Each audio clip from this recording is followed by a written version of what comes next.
There is a belief shaping your life right now. You did not choose it. You may not even see it. But it is there. It has been there for years, perhaps for as long as you can remember. And it is influencing your decisions in ways you have never fully understood. Pause for a moment and consider something. Every choice you made today, from the moment you opened your eyes this morning, was filtered through a set of ideas you hold about yourself and the world. What you ate, what you wore, whether you spoke up or stayed quiet, whether you pursued something you wanted or talked yourself out of it. None of these were neutral decisions.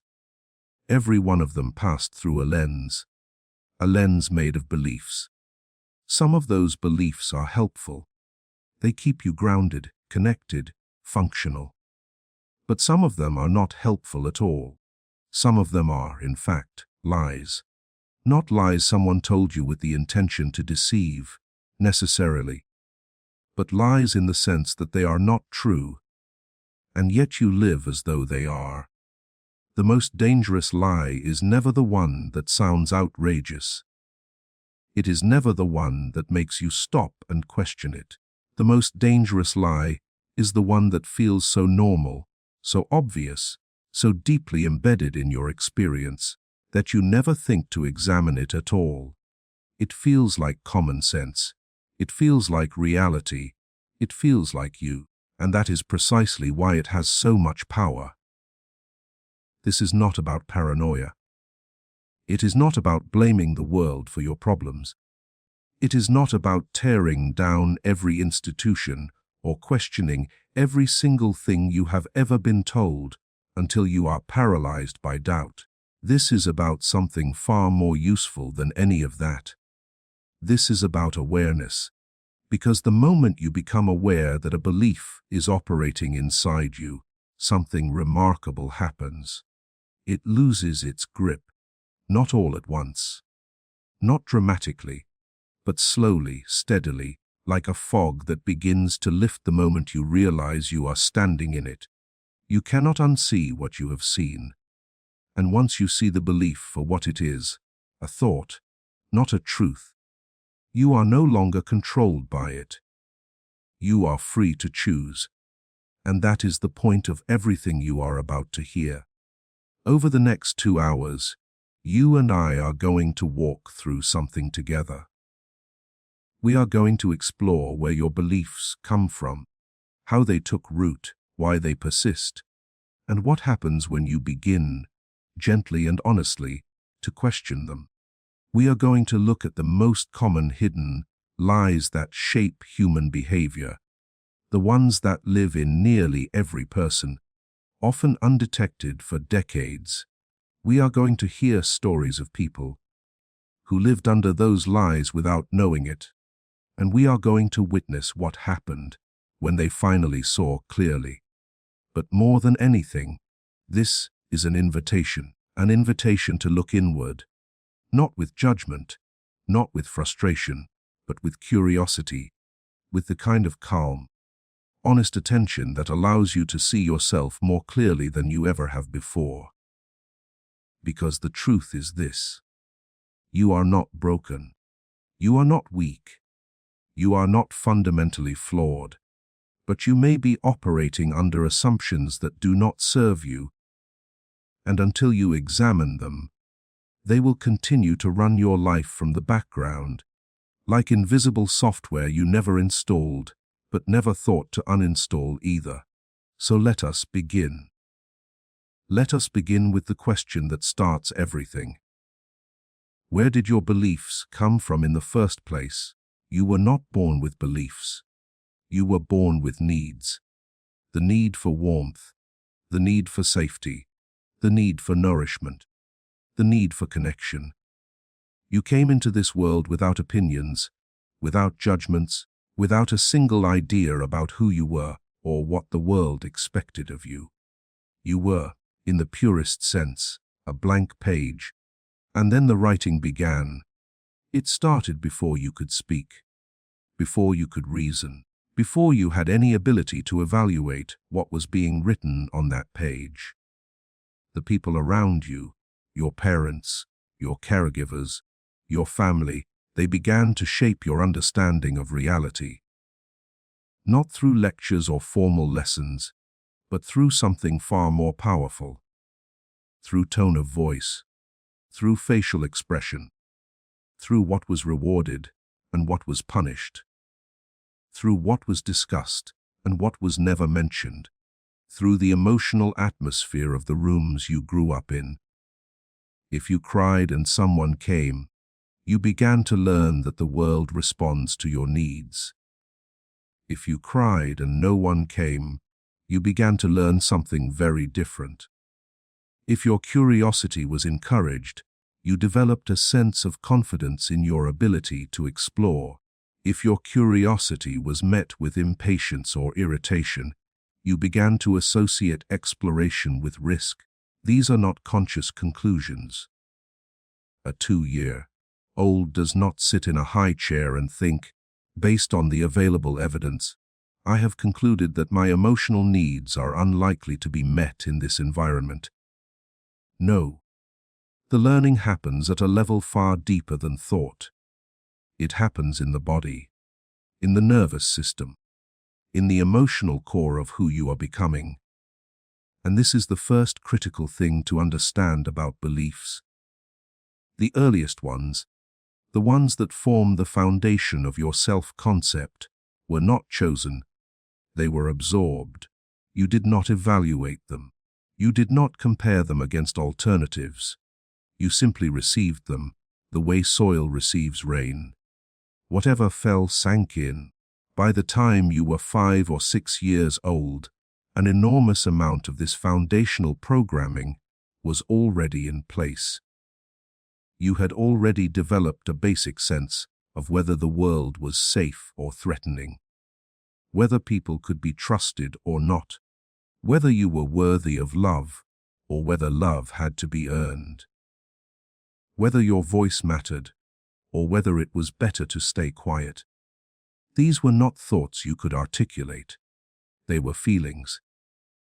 Deep, pervasive, unspoken feelings that colored everything. And then came the next layer: school, peers, social environments. The beliefs you absorbed at home began to interact with a new set of messages. Teachers told you what was important. Other children told you what was acceptable. The social hierarchy of the playground taught you lessons about power, belonging, rejection, and status that no textbook ever covered. You learned what kind of person got attention, what kind of person got laughed at, what kind of behavior was celebrated, and what kind was punished, not by adults, but by the ruthless and unforgiving court of other children. These experiences added new beliefs to the ones already in place. If you were praised for being smart, you may have developed the belief that your value was tied to your intelligence, and you may have begun to avoid challenges where you might fail, because failure would threaten the very thing that made you worthy. If you were praised for being good, for being quiet, for being obedient, you may have developed the belief that your worth depended on pleasing others. And so you learned to suppress your own needs, your own voice, your own desires, in order to maintain approval. None of this was malicious. The adults around you were doing the best they could with the tools they had. Many of them were operating under their own unexamined beliefs, passed down from their parents, who received them from their parents before that. Conditioning is generational. It flows like water through families, through cultures, through centuries, and unless someone stops to question it, it continues. Now, let us talk about repetition, because repetition is the engine of belief. A thought you have once is just a thought. A thought you have 1,000 times becomes a conviction. And the tricky part is, you do not need to consciously repeat a thought for it to become embedded. The world around you repeats it for you. Think about the messages you received growing up about money, about success, about what it means to be a man or a woman, about what kind of life is respectable, about what kind of dreams are realistic. These messages were not delivered once. They were delivered constantly. Through conversations at the dinner table, through offhand comments from relatives, through the storylines of television shows, through advertisements, through the values embedded in your educational system, through the expectations of your community. When you hear a message once, you can evaluate it. You can agree or disagree. But when you hear the same message hundreds of times, from dozens of different sources, over many years, something shifts. The message stops feeling like an opinion. It starts feeling like a fact.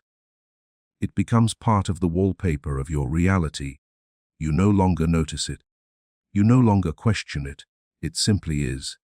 This is how beliefs become automatic. They move from the conscious mind into the unconscious mind, where they operate without your awareness.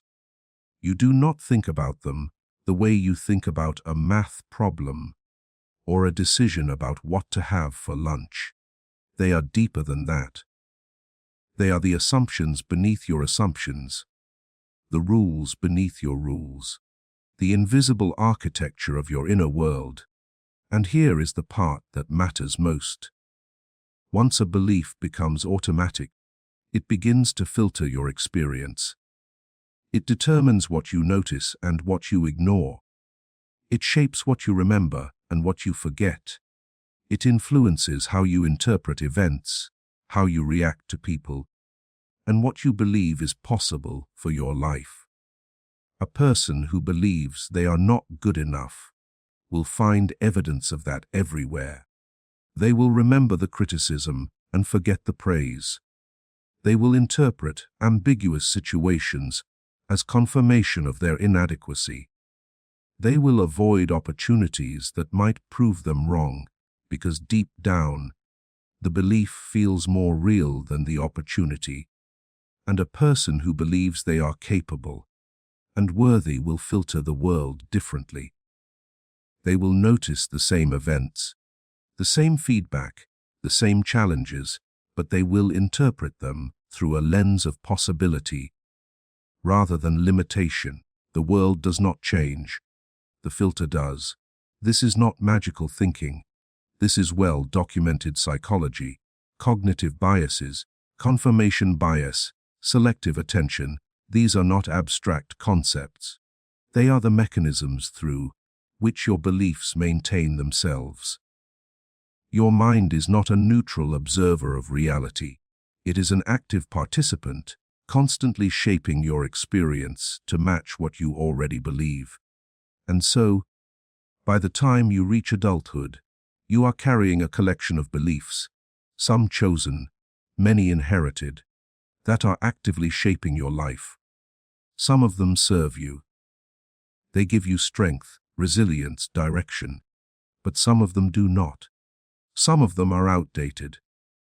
Some of them were never accurate in the first place. And some of them are quietly, persistently, holding you back from becoming the person you are capable of being. The question is not whether you have these beliefs. You do. Everyone does. The question is whether you are willing to look at them. Let us look at some of the most common hidden beliefs that shape human behavior. These are not rare or unusual. They are remarkably widespread, and they are so deeply ingrained in most people that they are rarely spoken aloud, because they are not experienced as beliefs at all. They are experienced as reality. The first one sounds like this: I am not ready. This belief is one of the most effective barriers to growth that exists. It disguises itself as wisdom. It presents itself as caution, as prudence, as responsible self-assessment. But beneath the surface, it is almost always fear wearing a mask of logic. I am not ready. I need more training. I need more experience. I need to read one more book, take one more course, wait for one more sign that the timing is right. And so the person waits and waits, and the readiness never arrives, because readiness, in the way most people define it, is an illusion. It is a moving target. The moment you reach one milestone, the goalpost shifts. There is always one more thing to learn, one more skill to develop, one more reason to delay. The truth, which is uncomfortable but liberating, is that no one is ever fully ready for the things that matter most. No one is fully ready to start a business, to have a child, to leave a relationship that is not working, to pursue a dream that terrifies them. Readiness is not a state you arrive at, it is a decision you make. And the people who achieve meaningful things in life are not the ones who waited until they felt ready. They are the ones who acted before they felt ready and allowed the experience itself to teach them what they needed to know. The second hidden belief sounds like this: I need approval. This one is especially pervasive, and it runs deep. Most people, if asked directly, would deny that they need approval from others. They would say they make their own choices, follow their own path, think for themselves, and on the surface, that may be true. But beneath the surface, the need for approval operates in subtle and persistent ways. It shows up in the decisions you avoid making because you are afraid of what people will think. It shows up in the opinions you do not express because you fear conflict or rejection. It shows up in the way you present yourself to the world, carefully curated, carefully edited, designed not to reflect who you truly are, but to reflect who you believe others want you to be. The need for approval is not a character flaw, it is a survival mechanism. As social creatures, humans evolved to depend on group acceptance. Being rejected from the group, in our ancestral environment, was not just emotionally painful, it was physically dangerous. Exile meant vulnerability, and so the brain developed a powerful sensitivity to social signals, a deep and urgent need to belong, to be accepted, to be seen as valuable by others. But here is where the mechanism becomes a trap. In the modern world, the threat of exile is almost never real. Disagreeing with a colleague, expressing an unpopular opinion, choosing a path that others do not understand, these things do not endanger your survival, and yet the brain responds as though they do. The anxiety you feel when you consider going against the grain is real, the discomfort is real, but the danger is not. You are responding to a threat that no longer exists, driven by a belief that was useful 10,000 years ago, but is now holding you hostage. The third hidden belief is perhaps the most damaging of all. It sounds like this: I cannot change. This is the belief that who you are now is who you will always be. That your patterns are permanent. That your personality is fixed. That the way you respond to the world is hardwired and unchangeable. People express this belief in many ways. That's just who I am. I've always been this way. I'm not the kind of person who does that. And every time they say it, they reinforce it. Every time they define themselves by their past behavior, they make it harder to behave differently in the future. The science on this is clear. Human beings are remarkably capable of change. The brain is not a fixed structure. It is plastic, adaptable, capable of forming new neural pathways at any age. The person you were 10 years ago is not the person you are today, and the person you are today does not have to be the person you are 10 years from now. Change is not only possible, it is inevitable. The only question is whether the change is happening by default or by design. But the belief that change is impossible serves a function. It protects you from the discomfort of trying. If you believe you cannot change, you do not have to face the fear of failure. You do not have to endure the uncertainty of growth. You can remain exactly where you are and tell yourself it was never a choice. It was simply who you are. And that is the lie. It was always a choice. It just did not feel like one. There are other hidden beliefs, of course. The belief that you do not deserve good things. The belief that success requires suffering. The belief that asking for help is a sign of weakness. The belief that love must be earned through performance. The belief that your worth is determined by your productivity. The belief that vulnerability is dangerous. Each of these operates in the same way. Each one was absorbed, not chosen. Each one feels like truth, and each one, when left unexamined, silently controls the direction of your life. But here is what I want you to understand. Recognizing these beliefs is not about self-criticism. It is not about looking inward and finding fault. It is about looking inward and finding freedom. Because the moment you see a belief for what it is, a thought, not a fact, you create space between yourself and the belief. And in that space, something extraordinary becomes possible. Choice. Let me tell you about a woman named Alina. Alina grew up in a household where love was conditional, though no one would have described it that way. Her parents were not cruel. They were not neglectful in any obvious sense. They provided food, shelter, education, and a stable home. But love in that household had an unspoken contract attached to it. You were loved when you performed well. You were loved when you succeeded. You were loved when you made the family look good. Alina learned this contract early. She was a bright child, observant and sensitive, and she picked up on the patterns quickly. When she brought home good grades, her father smiled. When she won an award at school, her mother told the neighbors.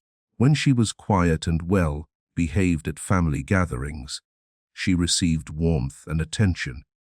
But when she struggled, when she failed a test or made a mistake or expressed frustration or sadness, the warmth disappeared. Not dramatically, not violently. It simply receded, like a tide pulling back from the shore. The message was clear, even though it was never spoken aloud. Your value depends on your performance. Love is earned, not given. By the time Alina reached adulthood, this belief was so deeply embedded that she was not even aware of it. It was not a thought she could identify. It was the water she swam in. It shaped every relationship she entered, every job she pursued, every goal she set. At work, Alina was exceptional. She was the first to arrive and the last to leave. She took on extra projects. She volunteered for difficult assignments. She sought praise from her managers with a quiet desperation that she disguised as ambition. And when she received that praise, she felt a brief, flickering warmth. But it never lasted. It was never enough, because the belief beneath her behavior was bottomless. No amount of external validation could fill a void that existed inside. In her relationships, Alina chose partners who were emotionally unavailable. Not because she was attracted to unavailability, but because unavailability felt familiar. It felt like the love she grew up with, love that had to be earned, love that could be withdrawn at any moment. She would pour herself into these relationships, trying to be perfect, trying to be enough. And when they inevitably ended, she would blame herself. She would conclude that she had not tried hard enough, not given enough, not been enough. The belief was confirmed, once again, by the very patterns it created. Elena did not know she was living under a lie. She thought she was simply living. She thought her exhaustion was normal. She thought her anxiety was just part of being a responsible person. She thought her inability to relax, to enjoy her achievements, to feel genuinely at peace, was simply the way life was. And this is the cruelty of an unexamined belief. It does not just limit you. It convinces you that the limits are real. It builds a cage, and then persuades you that the cage is the entire world. Alina's turning point came not through a dramatic event, but through a quiet one. She was sitting in a coffee shop on a Sunday afternoon, exhausted after a week that had been, by any external measure, successful. She had received a promotion. Her colleagues had congratulated her. Her manager had called her indispensable. And yet she felt nothing, no joy, no satisfaction, just a dull, familiar emptiness and already a growing anxiety about what she would need to do next to maintain her position. And in that moment, almost accidentally, a question surfaced. One she had never asked before. Why is this never enough? She did not answer the question that day. She did not need to. The question itself was the beginning, because for the first time, she was looking at her experience from the outside rather than from within it. For the first time, she was not just feeling the pattern, she was noticing it. And that small shift, that tiny movement from unconscious participation to conscious observation, changed everything that followed. Not immediately, not overnight, but it set something in motion that could not be undone. Elena began to pay attention. She began to notice the voice inside her that said she was not doing enough. She began to notice the way she felt when someone criticized her, the way her entire sense of self seemed to collapse under the weight of a single negative comment. She began to notice how she behaved in relationships, how she gave and gave and gave without ever asking for anything in return. Not because she was generous, but because she was terrified that if she stopped giving, she would stop being loved. She did not like what she saw. It was uncomfortable. It was painful. But it was also, for the first time, clear. And clarity, even when it hurts, is the beginning of freedom. Now let us talk about what happens when you begin to question a belief. Because this is where the real work begins, and it is also where most people get stuck. Questioning a belief is not the same as rejecting it. This is an important distinction. When you reject a belief, you simply replace it with its opposite, which is often just as unexamined as the original. Rejection is reactive. It does not require understanding. It only requires opposition. Questioning, on the other hand, is something deeper. It requires you to hold the belief in front of you, to look at it honestly, and to ask, is this true? Has this always been true? And even if it was true once, is it still true now? These are simple questions, but they are remarkably difficult to ask sincerely, because the beliefs that most need questioning are the ones that feel most like truth. They are the ones that are most tightly woven into your identity. Questioning them feels not like examining an idea, but like questioning yourself. And yet, this is precisely what must happen. The first step is awareness. You cannot question a belief you do not know you have. And most limiting beliefs operate below the threshold of conscious awareness. They do not announce themselves. They do not say, "Hello, I am an irrational belief that is holding you back." They express themselves through feelings, through reactions, through patterns of behavior that seem automatic and inevitable. So the first task is to become a student of your own patterns, to notice what triggers you, what frightens you, what you avoid, and to ask, with genuine curiosity, why? Not why in the sense of seeking a justification, but why in the sense of seeking an origin. Where did this reaction come from? When did I first learn to respond this way? And does this response actually serve me now? This kind of self-inquiry requires patience. It requires a willingness to sit with discomfort without immediately trying to resolve it. It requires you to treat yourself not as a problem to be fixed, but as a mystery to be explored. The second step is to challenge the assumption. Once you have identified a belief, you can begin to test it against reality. And here is where many people discover something surprising.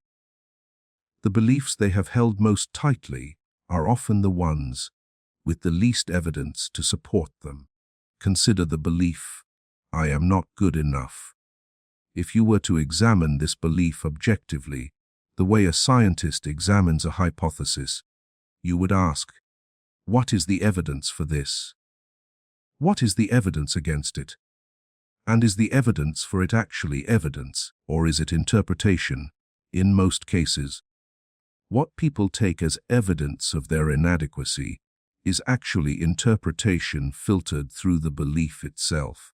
A failed project is not evidence that you are not good enough.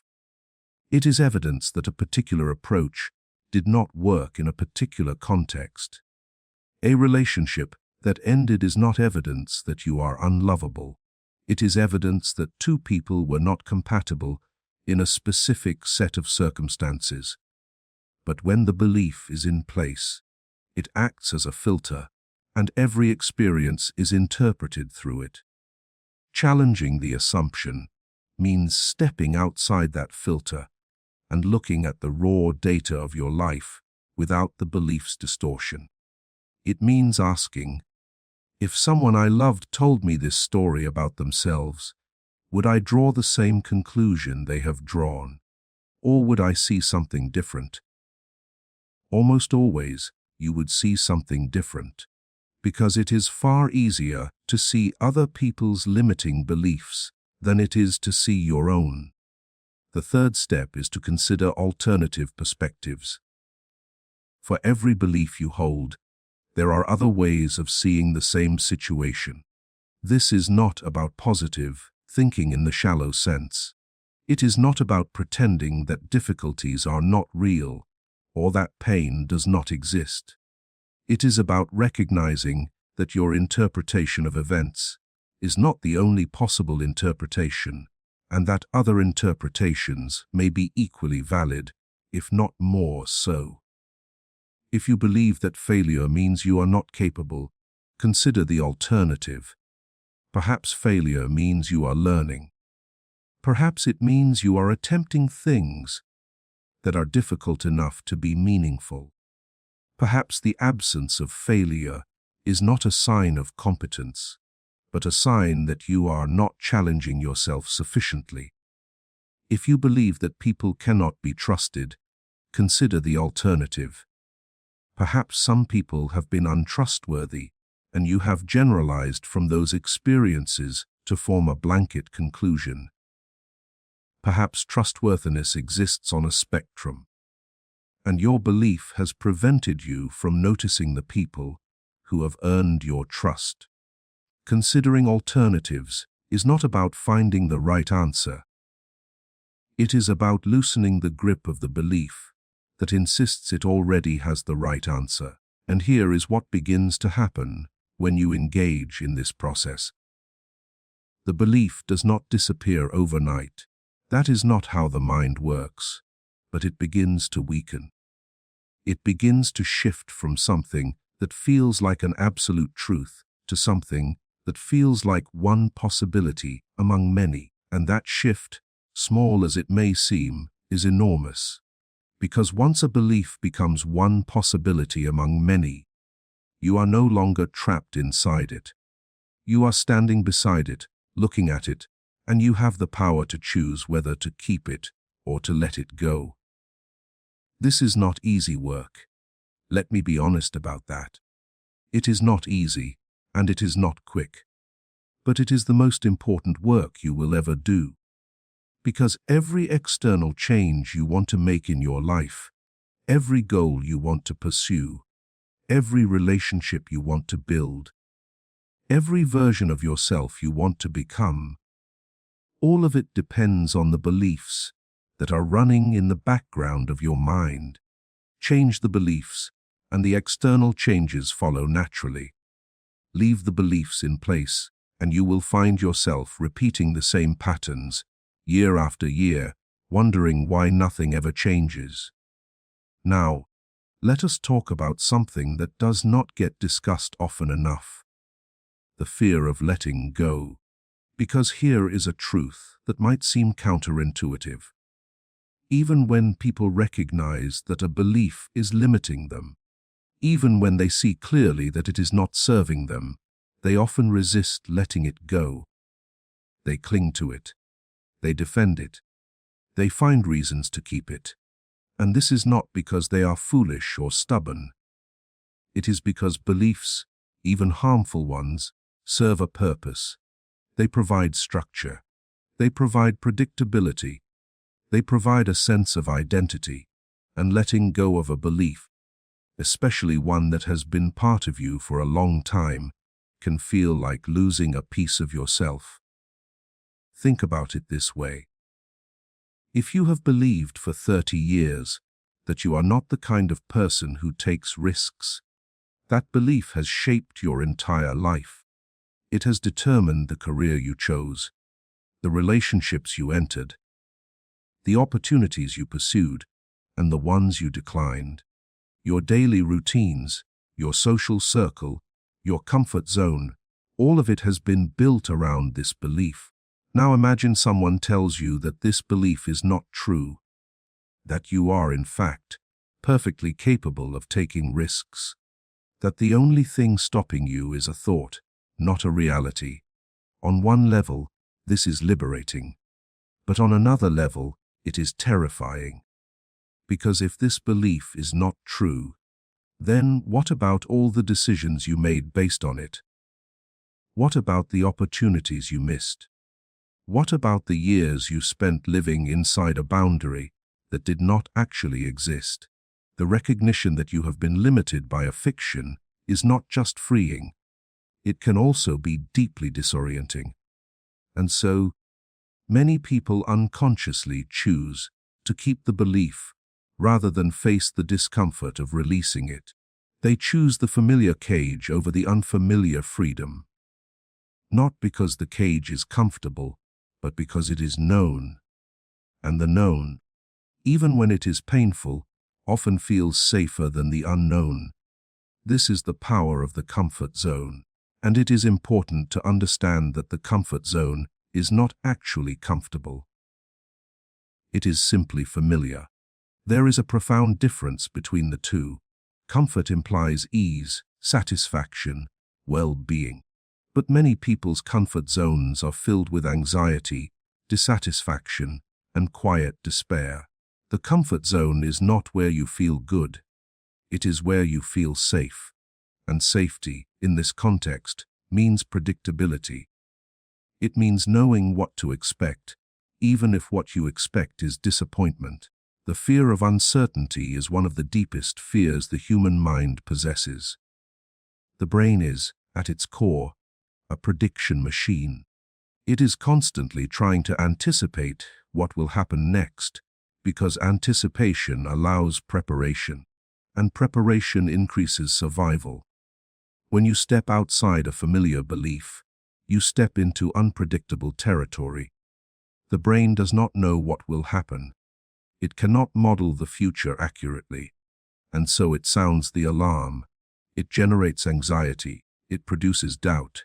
It whispers, "Go back. This is not safe. You do not know what is out there." And most people listen. Most people obey the alarm. They retreat to the familiar. They recommit to the belief. And they tell themselves that they made the wise choice, the prudent choice, the reasonable choice. But what they actually made was the fearful choice. And fear, while useful in genuinely dangerous situations, is a terrible guide for life decisions. There is another dimension to this resistance, and it has to do with identity. Your beliefs are not just ideas you hold. They are part of how you define yourself. When you say, "I am not a risk taker," you are not just describing a behavior. You are describing who you are, and so challenging the belief feels like challenging your identity. It feels like asking, "If I am not this, then who am I?" That question is uncomfortable. It is destabilizing. It opens a space that most people would rather keep closed. Because as long as you have a fixed sense of who you are, even if that identity is limiting, you have something to stand on. You have a foundation. Removing a core belief can feel like removing a load-bearing wall. Everything might collapse. But here is what I want you to consider. What if the collapse is not destruction? What if it is renovation? What if the identity you have built is not the final version of who you are, but a draft? An early version that served its purpose at the time, but is now ready to be revised. Because the truth is, you have already changed many times. The person you were at 15 is not the person you were at 25. The person you were at 25 is not the person you are now. You have already let go of beliefs, habits, relationships, and self-concepts that once felt permanent. And each time you did not disappear, you evolved. Letting go of a limiting belief is not losing yourself. It is finding a more accurate version of yourself, a version that is not defined by fear or conditioning, but by choice and clarity. This does not mean the fear will go away. It means you learn to act in spite of it. You learn to feel the discomfort and move forward anyway. You learn to tolerate the uncertainty of growth, because the alternative, the certainty of stagnation, is far more painful in the long run. So how do you replace a limiting belief with something more accurate, more empowering, more true? This is a question that many people ask, and the answer is both simpler and more demanding than most expect. Simpler, because it does not require any special tools, techniques, or abilities. More demanding, because it requires consistency, honesty, and patience. The first principle is this: a new belief must be built on evidence, not wishful thinking. This is where many self-help approaches go wrong. They encourage people to adopt positive beliefs without any foundation. Just believe you are confident. Just tell yourself you are worthy. Just think positive thoughts. And while the intention behind this advice is good, the execution is often ineffective because the mind is not easily fooled. You cannot simply paste a positive belief over a negative one and expect it to hold. The negative belief has years of perceived evidence supporting it. The positive belief, if it is unsupported, feels hollow, and the mind, sensing the hollowness, rejects it. Instead, a new belief must be built the same way the old one was built, through evidence and repetition. But this time, the process is conscious and intentional rather than automatic and unconscious. Start by looking for evidence that contradicts the limiting belief, not fabricated evidence. Real evidence. Evidence from your own life. If you believe you are not capable, look for times when you were. They exist. They may be small. They may be moments you dismissed or forgot. But they are there. A time you solved a problem no one else could. A time you persevered through something difficult. A time you learned something new despite your fear. These moments are evidence, and the limiting belief has been ignoring them. Gather this evidence deliberately. Write it down if that helps. Revisit it regularly, not as an exercise in self-congratulation, but as an exercise in accuracy. You are not trying to convince yourself that you are perfect. You are trying to remind yourself that the old belief was not telling the full story. The second principle is this: New experiences create new beliefs. You cannot think your way into a new identity. At some point, you must act your way into one. And this means doing things that the old belief would have prevented you from doing. If you believe you are not the kind of person who speaks in public, the path to changing that belief runs directly through the act of speaking in public, not in front of 1,000 people on your first try, perhaps in front of 5, perhaps in front of 1. The scale does not matter. What matters is the experience, because the experience provides data, and data reshapes belief. When you do something you believed you could not do, something shifts inside you. It is not dramatic. It is not a fireworks display of transformation. It is quieter than that. It is a small recalibration, a slight adjustment of the internal model. Perhaps I was wrong. Perhaps I can do this. Perhaps I am more capable than I thought. And each new experience adds to this recalibration. Each one provides another piece of evidence. Each one loosens the old belief a little more and strengthens the new one a little more.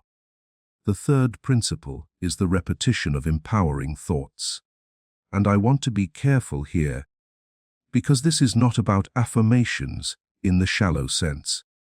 This is not about standing in front of a mirror and repeating phrases you do not believe. This is about consciously choosing the narrative you tell yourself about your own life. Every day, you narrate your experience. You interpret events. You assign meaning. You tell yourself a story about who you are and what is happening to you. And this narration, this internal monologue, is not neutral. It is either reinforcing your old beliefs or building new ones. Becoming aware of your internal narration is one of the most powerful things you can do.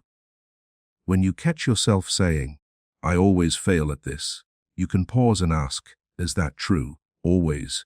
Every single time? Or is that an exaggeration driven by a belief rather than a fact? When you catch yourself saying, "People like me do not succeed," you can pause and ask, who decided that? Where did that rule come from? And is it actually a rule, or is it a story? Over time, with practice and patience, you can begin to shift the narration, not by lying to yourself, but by telling yourself a more complete, more accurate, more balanced story. A story that includes your struggles and your strengths. A story that acknowledges your past without being imprisoned by it. A story that treats the future not as a repetition of what has already happened, but as an open space where new outcomes are possible. This is not easy. The old narration has momentum. It has been running for years, perhaps decades. It will not change direction overnight, but it will change direction if you are consistent, if you are patient, if you are honest. It will change. And when it does, you will notice something remarkable. The world around you will seem to change as well, not because the world has changed, but because you are seeing it differently. The same events, the same people, the same circumstances, filtered through a different set of beliefs, will produce a different experience. Opportunities you once overlooked will become visible. Connections you once avoided will become possible, and the life you once thought was fixed will reveal itself to be far more flexible, far more responsive, far more open to your influence than you ever imagined. Let us now talk about action. Because understanding is not enough, awareness is not enough. Even the formation of new beliefs on its own is not enough. At some point, you must act. And the relationship between action and belief is not one-directional. It is circular. Beliefs influence action, yes. But action also influences belief. And this is one of the most underappreciated truths in all of psychology. Most people assume that change works like this. First you change your mind, then you change your behavior. First you believe something different, then you act differently.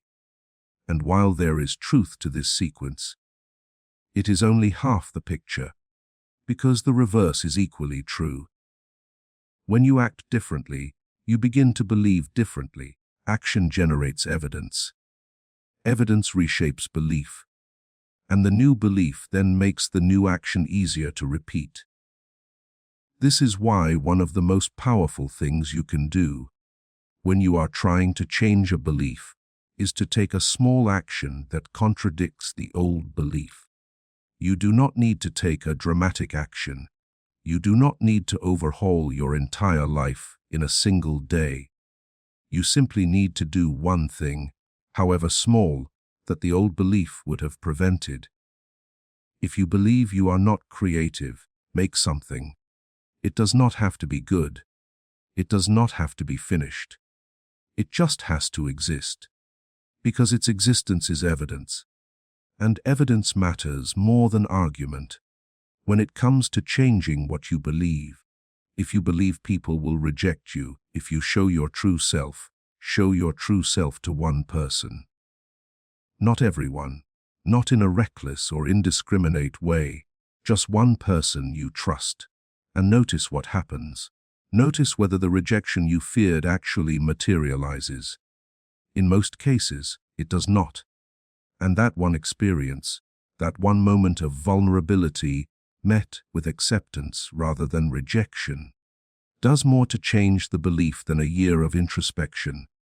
There is a concept in psychology called self-perception theory, which suggests that people often determine their own attitudes and beliefs by observing their own behavior. In other words, you do not just act based on who you believe you are. You also believe based on how you observe yourself acting. If you see yourself waking up early and working on a project you care about, you begin to believe you are the kind of person who is disciplined and committed.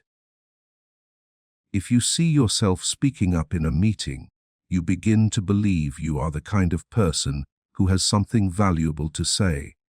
The behavior comes first. The belief follows. This is why waiting until you feel ready, waiting until the belief changes before you take action, can be a trap, because the belief may never change on its own. It may need the action to catalyze the change. The readiness may come not before the action, but because of it. Think of it as building a bridge. You do not need to see the other side before you start building. You only need to lay the first plank, and then the next, and then the next. Each plank extends the bridge a little further, and each step you take across, it gives you a little more confidence that it will hold. By the time you reach the other side, you are not the same person who started building. You have been changed by the process itself. This is how identity shifts. Not through a single moment of revelation, but through the accumulation of small, consistent actions that tell you a new story about who you are. Every time you act in alignment with the person you want to become, you reinforce that identity. Every time you follow through on a commitment, even a small one, you send a message to yourself that says, I am someone who does what they say they will do. And over time, these messages accumulate into a new self-concept, a new identity, a new set of beliefs about what is possible. The key is consistency, not intensity. It is not about making one dramatic change and then returning to old patterns. It is about making small changes and sustaining them. It is about showing up day after day in ways that align with the beliefs you are building, rather than the beliefs you are leaving behind. And here is the beautiful thing about this process. It is self-reinforcing. The more you act in alignment with your new beliefs, the stronger those beliefs become. And the stronger those beliefs become, the easier it is to act in alignment with them. What begins as effort gradually becomes habit. What begins as a conscious choice gradually becomes an unconscious default. And before you know it, the new belief feels just as natural, just as automatic, just as true as the old one once did. Except now, it is serving you instead of limiting you. Let us talk about mental independence, because everything we have discussed so far leads to this. The ability to think for yourself. Not in a rebellious or contrarian way, but in a clear, grounded, intentional way. The ability to examine what you believe, determine whether it is true, and choose your beliefs consciously rather than inheriting them by default. Mental independence does not mean you reject all external input. It does not mean you dismiss the wisdom of others or refuse to learn from the world around you. Quite the opposite. Mental independence means you engage with the world more fully, more honestly, and more critically than someone who simply absorbs whatever they are told. A mentally independent person listens to advice and then evaluates it rather than automatically following it. A mentally independent person considers popular opinion and then asks whether it aligns with their own values and experience, rather than adopting it without reflection. A mentally independent person is comfortable saying, "I do not know," because they understand that uncertainty is not a weakness. It is the precondition for learning. Building mental independence requires several things. First, it requires the willingness to be uncomfortable. Independent thinking often puts you at odds with the people around you. It means having opinions that are unpopular, making choices that others do not understand, and sometimes standing alone in your convictions. This is not easy for social creatures. The pull toward conformity is strong, but the cost of conformity, when it means betraying your own understanding in order to fit in, is too high. Second, it requires the discipline of regular self-reflection. Mental independence is not something you achieve once and then maintain automatically. It is an ongoing practice, because new beliefs are always forming, new influences are always present, and without regular examination, you can easily slip back into unconscious patterns. The practice does not need to be complicated. It can be as simple as asking yourself, at the end of each day, what did I believe today that I did not question? And would my choices have been different if I had? Third, it requires exposure to diverse perspectives. One of the most effective ways to protect yourself against unexamined beliefs is to deliberately seek out viewpoints that differ from your own, not to argue with them, not to defeat them, but to understand them, because understanding a different perspective does not threaten your own. It enriches it. It adds depth and nuance. It reveals blind spots you did not know you had. And it makes your own beliefs stronger, because they have been tested against alternatives rather than simply accepted by default. Fourth, and perhaps most importantly, mental independence requires self-trust.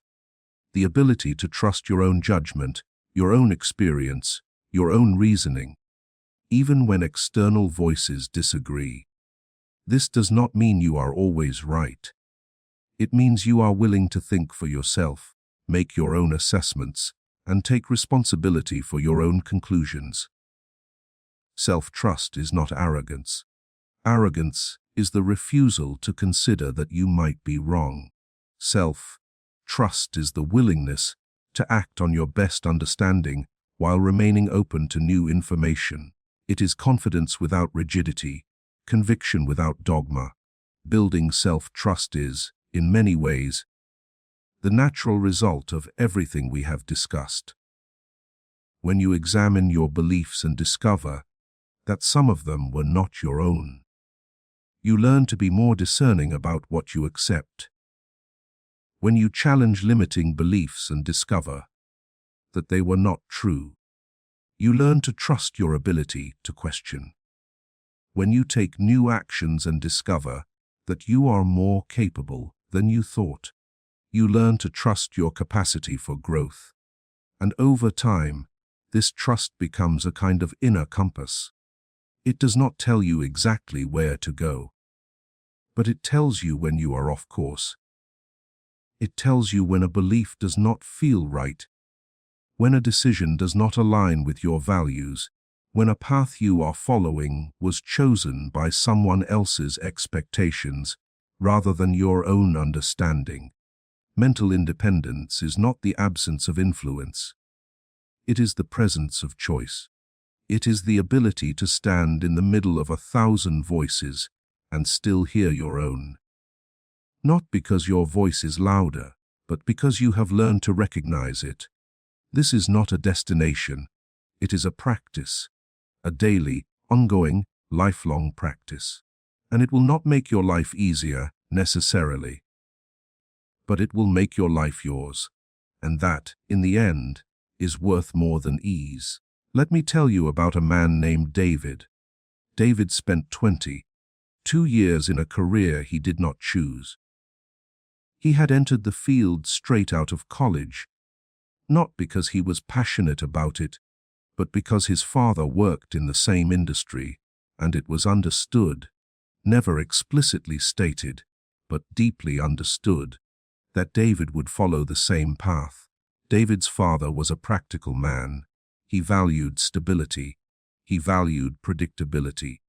He valued doing what was sensible and responsible. And he had passed these values to David not through conversation, but through example and expectation. When David showed interest in music as a teenager, his father did not discourage him outright. He simply asked, "But what would you do for a living?" The question was not cruel. It was delivered with genuine concern. But beneath it was a belief that creative pursuits were hobbies at best and distractions at worst, that real life meant stability, that a real man chose the responsible path and did not indulge in impractical dreams. David absorbed this belief completely. He did not resent his father for it. He did not feel oppressed by it. He simply accepted it as truth. Of course you choose the stable path. Of course you put aside impractical interests. Of course you prioritize security over passion. That is what responsible people do. And so David entered the corporate world. He did well. He was competent, reliable, and hardworking. He received promotions. He earned a good salary. He bought a house. He checked every box that society suggested he should check. And he was, by any external measure, successful. But something was wrong, a quiet, persistent wrongness that he could not name and could not locate. It was not unhappiness, exactly.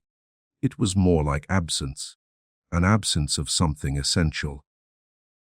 Like a note missing from a chord, so subtle that most people would not notice, but so fundamental that the entire harmony was off. David tried to address this absence in the ways most people do.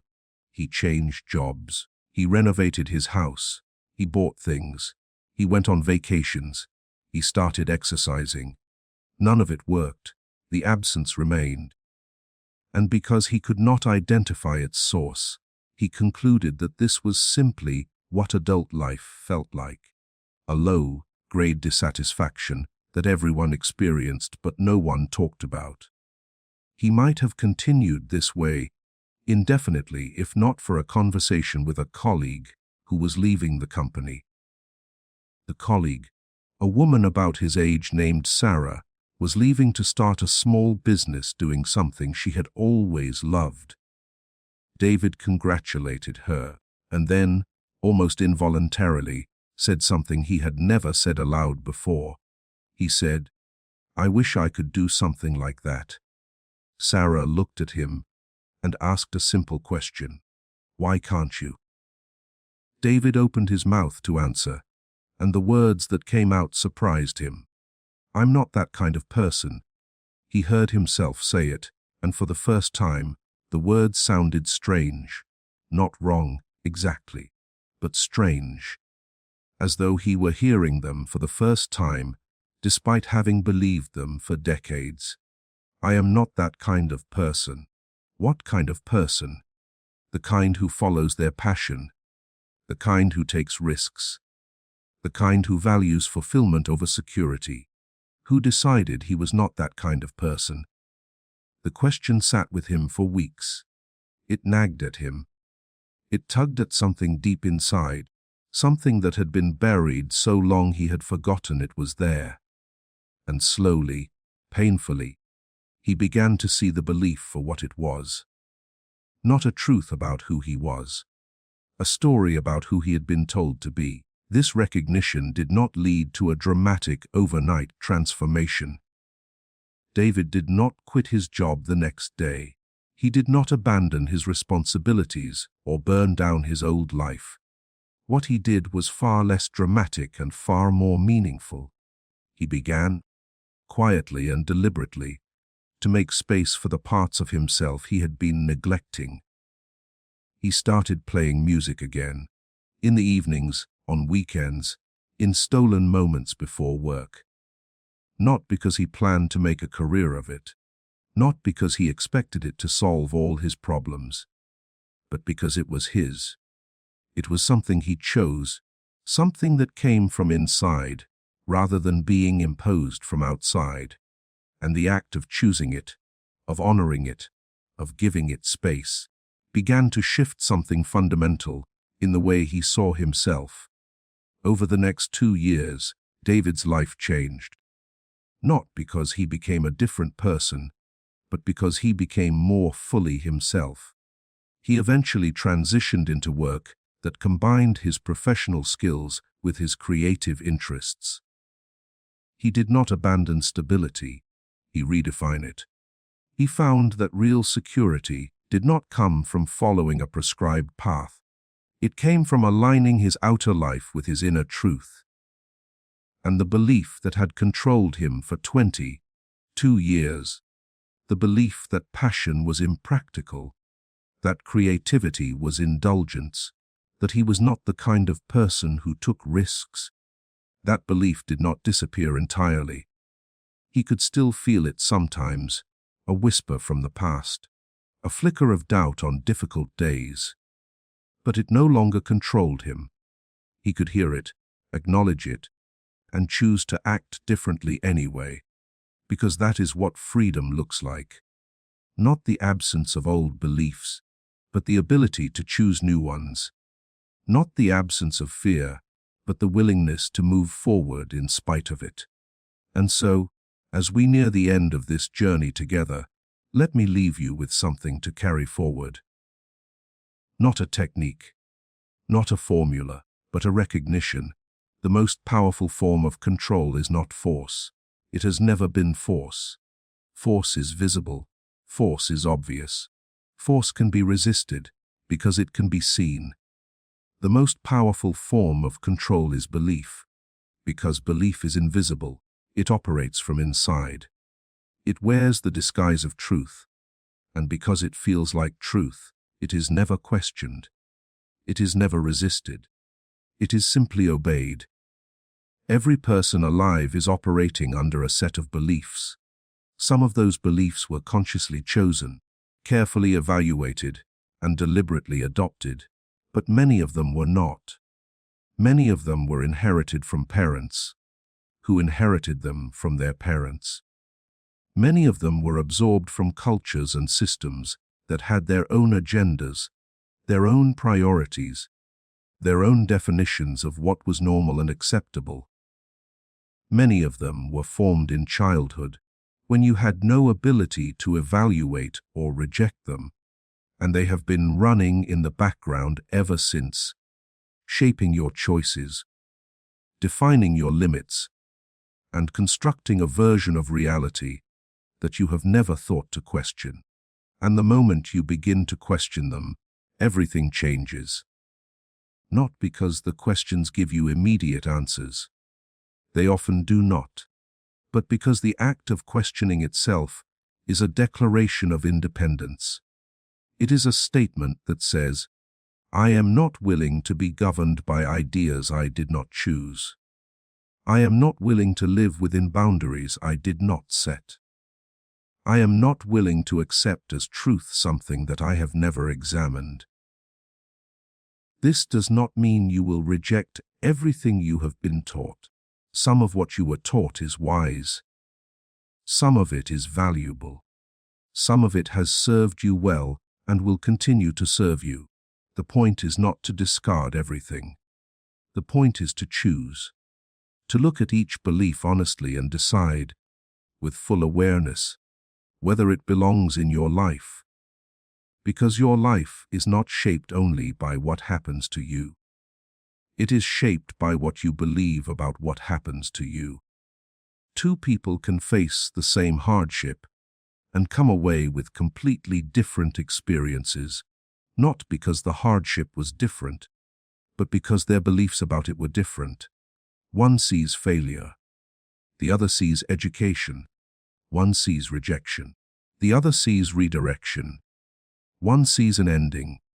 The other sees a beginning. The events are the same. The beliefs are different. And the beliefs determine the outcome. So I ask you, gently and without judgment, to consider this. What do you believe about yourself right now that you have never questioned? What assumptions are you living under that feel so natural, so obvious, that you have never thought to examine them? What limits have you accepted as permanent that are, in fact, nothing more than ideas? Ideas that were placed in your mind by someone else, at some other time, for reasons that may have nothing to do with who you actually are. You do not have to answer these questions right now. You do not have to change anything today, but let the questions sit with you. Let them work quietly in the background. Let them do what good questions always do, which is to open doors you did not know were there. Because the truth is, you are far more free than you realize. The walls around your life are not made of stone. They are made of thought. And thoughts, unlike stone, can be changed, not by force, not by will alone, but by awareness, by the simple, profound, irreversible act of seeing clearly. Once you see, you cannot unsee. Once you question, you cannot unquestion. And once you recognize that the beliefs shaping your life are beliefs, not facts, you take back the most fundamental power any human being possesses. The power to choose what you believe. And in choosing what you believe, you choose who you become. That is not a small thing. That is everything. So go forward, not with answers, but with questions, not with certainty, but with curiosity, not with the need to know, but with the willingness to discover. And trust that the discovery, however uncomfortable, however uncertain, however slow, will lead you not away from yourself, but toward yourself, toward the version of you that exists beneath the conditioning, beneath the expectations, beneath the inherited beliefs and borrowed certainties, toward the version of you that was there all along, waiting quietly to be found. That version is not something you need to create. It is something you need to uncover, and uncovering it begins with a single, powerful, irreversible step: the decision to look.